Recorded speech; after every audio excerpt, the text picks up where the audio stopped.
alors, attends, alors, attention les pierres. Bon, alors toi, pour le rappel, la même chose, tu t'écartes bien de la paroi, et si tu veux penduler, tu fais une demi-clé dans ton descendeur, et tu peux penduler, et tu peux te promener. Hein, d'accord, vu? Livrez l'échec. Quand l'échelle est plaquée contre la paroi... Ces jeunes gens ne sont pas en promenade, ils sont en classe de spéléologie, stagiaires venus de tous les coins de France pour suivre les cours de la jeune Fédération française de spéléologie, fondée en 1963, et rattachée au ministère de la Jeunesse et des Sports. En quête du diplôme national aux 3 degrés, initiateur, moniteur, instructeur fédéral, sous la direction de Michel Lotronne, directeur des stages. Vous êtes ici pour devenir de futurs responsables de la fédération. Vous êtes ici pour devenir des moniteurs, pour devenir des gens qui sont conscients de leurs responsabilités. Vous savez que la spéléologie est certainement un des sports, une des activités dites de plein air qui soient les plus complètes. Et vous devez bien sûr avoir tout un tas de connaissances. Ces connaissances, vous ne pouvez pas les avoir à fond sur tous les sujets, à fond sur la biologie, à fond sur la géologie ou l'hydrologie, mais nous allons en tout cas essayer de vous donner le plus d'enseignements possible. Le spéléologue est souvent le premier, et quelquefois même le seul, en raison des difficultés rencontrées pendant le parcours, à pouvoir pénétrer dans un monde totalement ignoré depuis des millénaires. Il y a des roches dans lesquelles il peut y avoir des cavernes, d'autres dans lesquelles il n'y en a pas du tout, d'autres enfin dans lesquelles il y en a quelquefois, dans certaines occasions. Mais essentiellement, celle dans laquelle vous trouvez le plus grand nombre de grottes, c'est le calcaire. Une chose qui est excessivement importante, c'est la nutrition pour le spéléologue, surtout lorsque l'expédition va dépasser 24 heures. La ration qu'il doit emporter doit correspondre à un certain nombre de critères. Nous avons pu récolter au cours de nos diverses visites dans les grottes de l'Ardèche un matériel biologique qui, vous le voyez, pour la plupart constitué par de très petits animaux. Ces petits animaux sont généralement terrestres. Nous l'avons vu ici en particulier avec de très petits insectes. Et nous avons également prospecté les gours et les rivières souterraines qui nous ont permis de récolter de petits crustacés, de petites crevettes vivant donc dans ces eaux souterraines. Nous pouvons dégager dès maintenant les idées générales concernant ces animaux. Vous voyez, pour la plupart, ce sont de très petits animaux, donc des animaux dépigmentés, généralement blancs, et sans yeux. Je vous ai dessiné ici au tableau, tout à fait schématiquement, ce que peut être une grotte. Seulement, pour pouvoir dessiner cette grotte, il a fallu prendre sur place un certain nombre de mesures. Et ces mesures, on ne peut pas les prendre simplement avec un carnet et un crayon.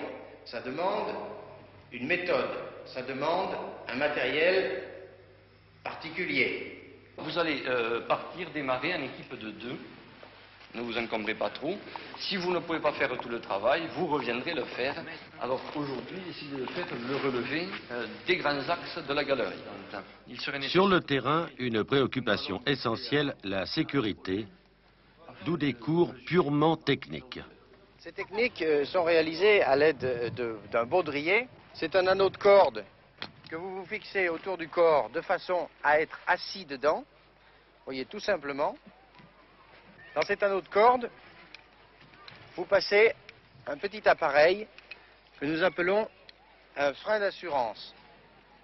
Avant de descendre, nous avons fixé sur un piton une corde et nous avons fixé par ailleurs, bien sûr, l'échelle.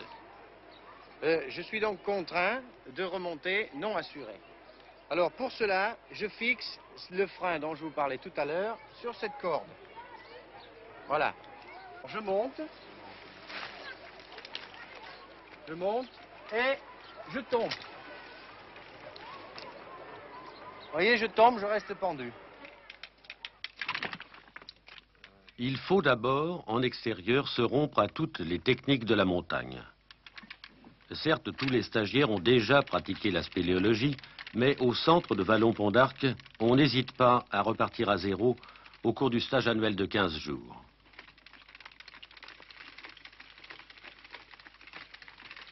Cet entraînement intensif est indispensable avant de descendre à la rencontre des multiples difficultés souterraines. Ça va? Doucement. Alors les mains, bien, pas les mains trop haut, hein? Ça va. Bon.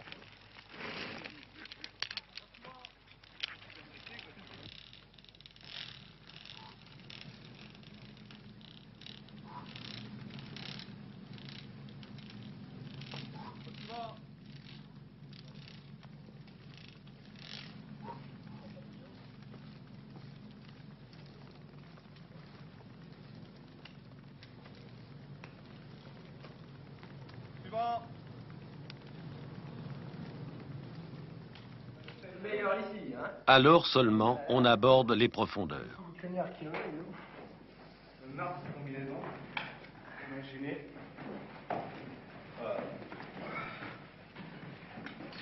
Bon, alors vous vous équiperez ici, hein. Laissez vos sacs et puis on continuera par là-bas.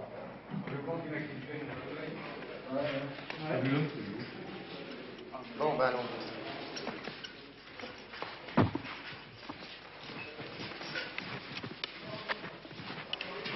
Le directeur des stages choisit le lieu où va se dérouler l'opération sauvetage. Nous nous trouvons maintenant à peu près dans les conditions dans lesquelles vous allez vous trouver quand vous aurez un sauvetage à faire dans votre département. Pour cela, il faudra que vous preniez un certain nombre de précautions. D'abord envers le blessé et ensuite envers vous-même. Parce que c'est bien gentil de faire un sauvetage, mais il ne faut pas s'affoler, il ne faut pas s'énerver, il faut que vous fassiez attention aussi à votre sécurité à vous. Donc, du calme, ne pas s'énerver, procéder avec beaucoup de sang-froid. Alors ce brancard est le résultat d'une assez longue expérience en matière de sauvetage en grotte.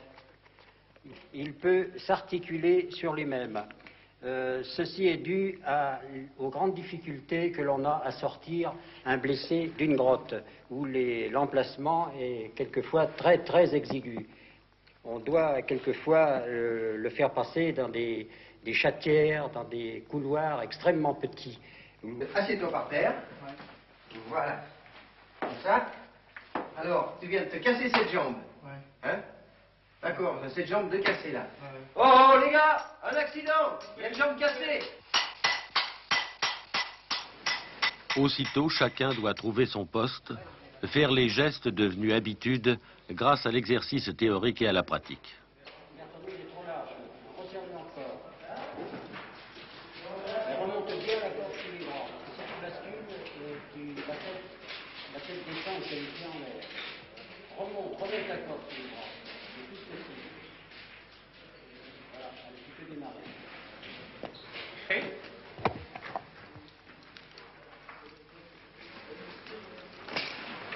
Ah tiens Michel, tu t'es pas rocher.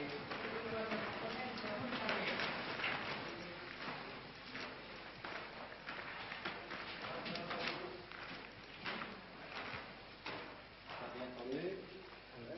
Allez, démarre.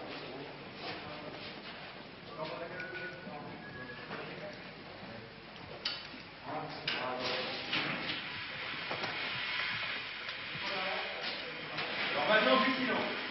Bon, câble tendu. Tiens-le. Câble tendu.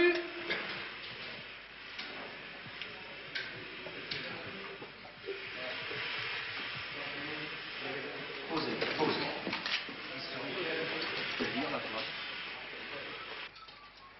Prêt à lever? Levez. Allez. Alors, on pose, descend. Posez.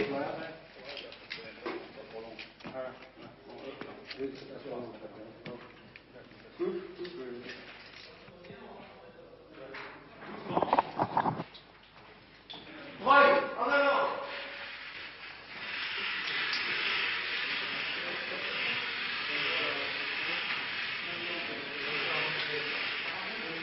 Ce n'est encore qu'une démonstration, mais dans la réalité, ce sont ces hommes qui participeront demain à tous les sauvetages, compte tenu de l'augmentation constante du nombre des adeptes de la spéléologie. Certains moniteurs comptent déjà plus de 7 sauvetages à leur actif. Carrière versée juste à ce moment.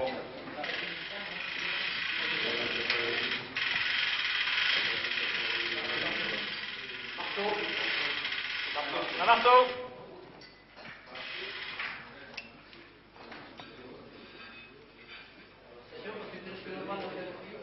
Alors, fermez les yeux et baissez la tête.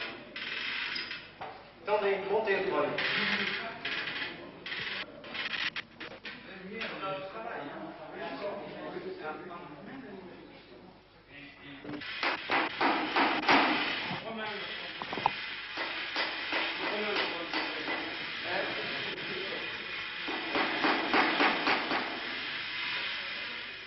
Attention.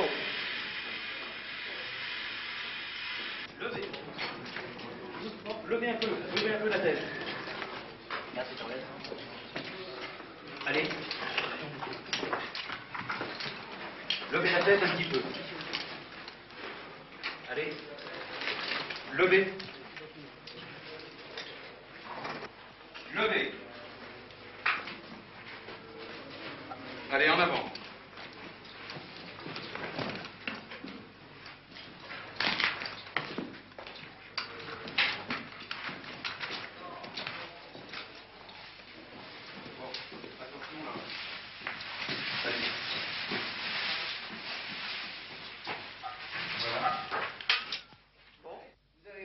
Exactement 4 heures pour faire 500 mètres, hein. C'est pas mal, c'est pas mal.